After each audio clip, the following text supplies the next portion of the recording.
Hello friend, आज का topic है क्लास ट्वेल्थ या क्लास टेंथ के सभी विद्यार्थियों के लिए ये फोकस दूरी तथा वक्रता त्रिज्या में संबंध क्या होता है उसे हम आपको बताएंगे।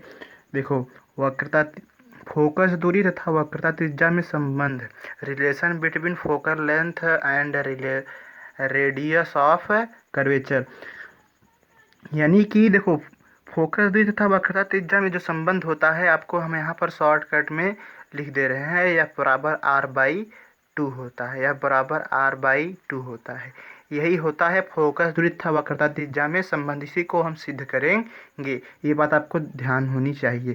हम सिद्ध क्या करेंगे, यह बराबर r/2। ठीक है। और इतने इजी तरीके से मतलब सिद्ध करेंगे, इतने इजी तरीके से सिद्ध करेंगे कि इससे पहले शायद आपको कोई सिखाया नहीं होगा। तो चलिए स्वागत करते हैं आप सभी विद्यार्थियों का। देखो, हम यहाँ पर डायग्राम बना रखे हैं।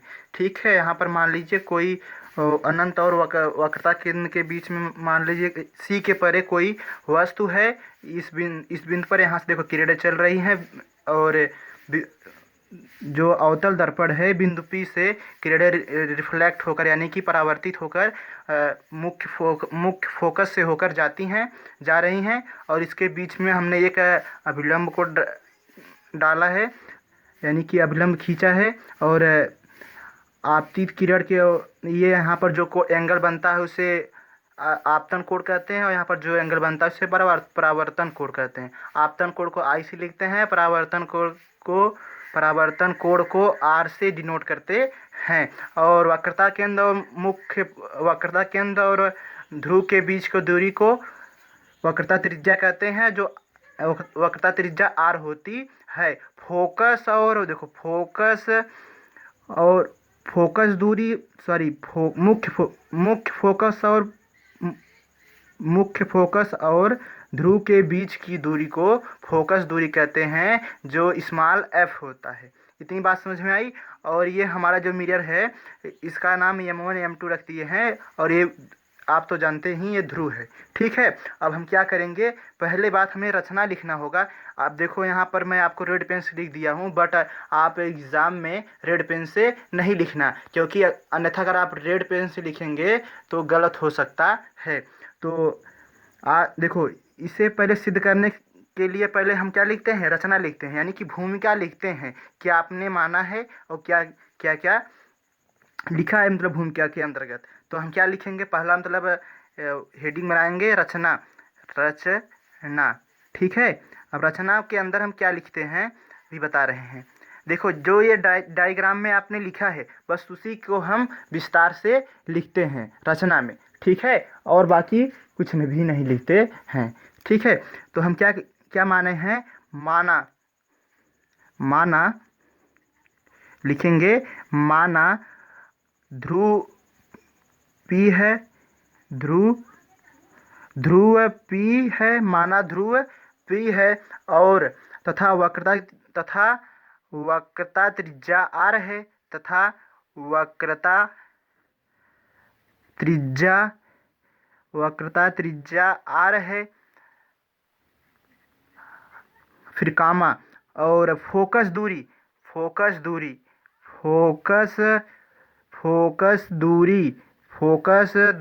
हमारा क्या है, स्मॉल एफ है। और मुख्य फोकस क्या, मुख्य फोकस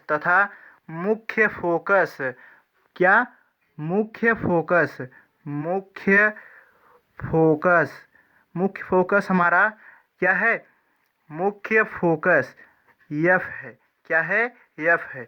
अब देखो, जो भी डायग्राम में जो दिख रहा है बस वही भी रचना में हमें लिखना है। ठीक है। और क्या लिखना है, और आपतन कोण आई है, परावर्तन कोण आर है, तो आप जानते ही हैं इजी में। ठीक है। ये तो आपको पता ही है, आपतन कोण आई है, परावर्तन कोण आर है। ठीक है। अब रचना हो गई, इतना लिखना है। अब फिर लिखेंगे प्रकाश के परावर्तन के नियम से। प्रकाश का परावर्तन का नियम क्या कहता है भैया, प्रकाश का परावर्तन का नियम कहता है, लिखेंगे प्रकाश का परावर्तन के नियम, परावर्तन के नियम से, प्रकाश का परावर्तन के नियम से, परावर्तन के नियम से क्या होता है, कोण आई बराबर आर। ठीक है, अब कोण आई क्या है उसको लिखेंगे। कोण आई देखो, कोण आई क्या है, ए बी सी, यही तो कोण आई है, ए बी सी और इक्वल में देखो क्या लिखेंगे, कोण आर, कोण आर क्या है, सी बी एफ, कोण आर क्या है, सी वी एफ, क्या है, सी वी एफ। ठीक है, अब इतनी बात समझ में आई। अब क्या लिखेंगे, देखो यहाँ पर देखो, ये यहाँ से ऐसे जो बन रहा है एंगल, देखो ये एंगल और ये एंगल क्या है, ये एंगल, ये कोण और ये कोण क्या है, एकांतर अंतर कोण है। तो चूंकि एकांतर अंतर कोण क्या होता है, बराबर होता है, यानी कि हम कह सकते हैं A B C, angle A B C जो है, ए बी सी इक्वल है बी सी एफ के, कहाँ से ये बात आई, ये बात हमें कहाँ से पता चला, एकांतर अंतर कोण से, एकांतर अंतर कोण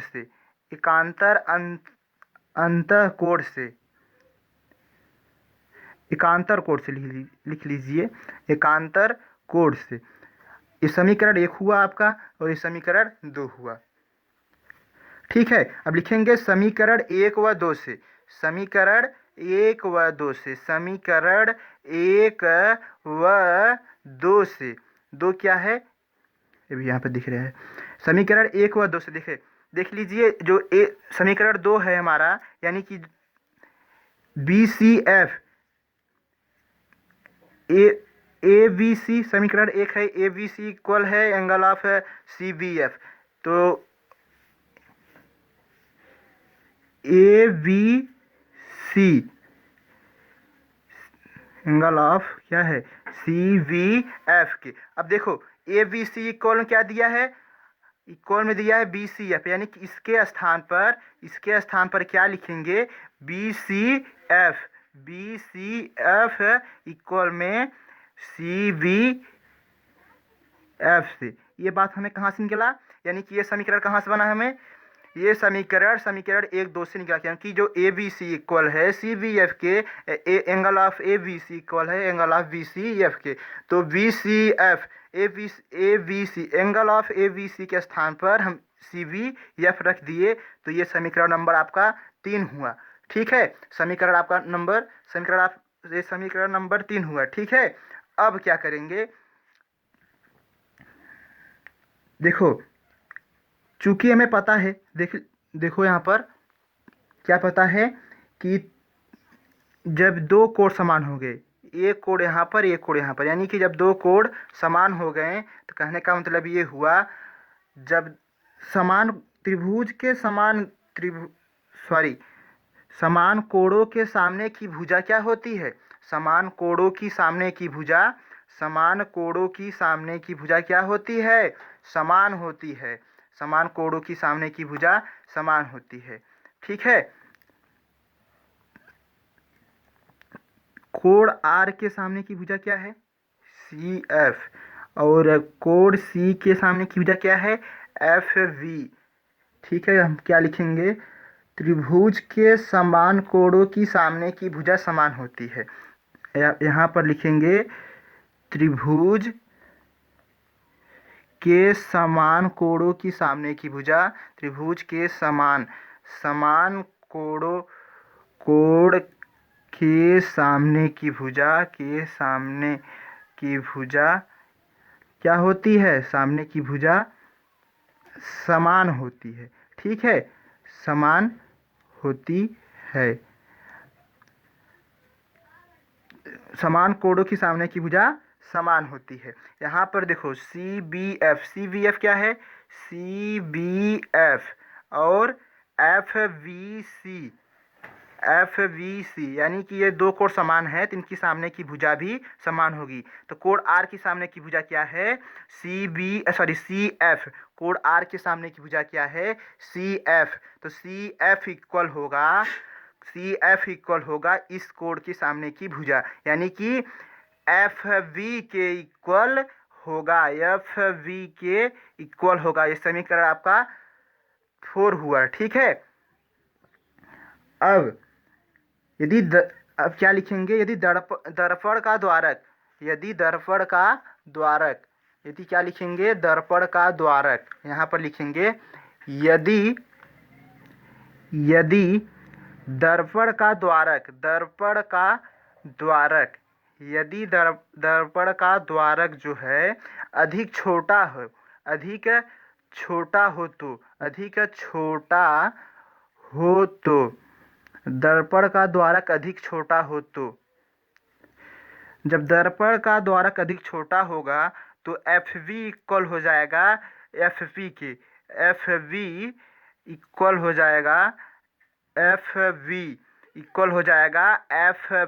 के।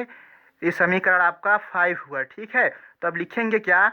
समीकरण 4 और 5 से, समीकरण 4 और 5 से, समीकरण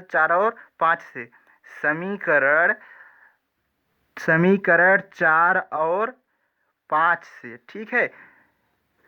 देखो FV के इक्वल क्या है? FV के इक्वल क्या है? CF। देखो CF, यहाँ पर CF इक्वल है FV के, ठीक है। पर FV बराबर जो हमें देखो CF इक्वल है FV के, और यहाँ पर FV जो इक्वल है FP के। तो इसके स्थान पर हम क्या लिख सकते हैं? FP। क्या लिख सकते हैं? FP।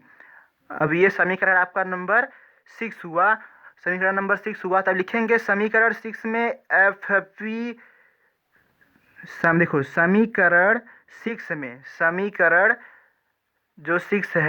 6 में दोनों पक्षों में FP जोड़ने पर, दोनों पक्षों में FP जोड़ने पर यदि आप FP जोड़ेंगे तो FP प्लस CF इक्वल में FP हो जाएगा। FP, अब देखो FP प्लस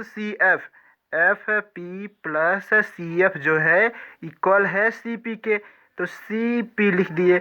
अब देखो FP प्लस FP यानी कि 2FP हुआ।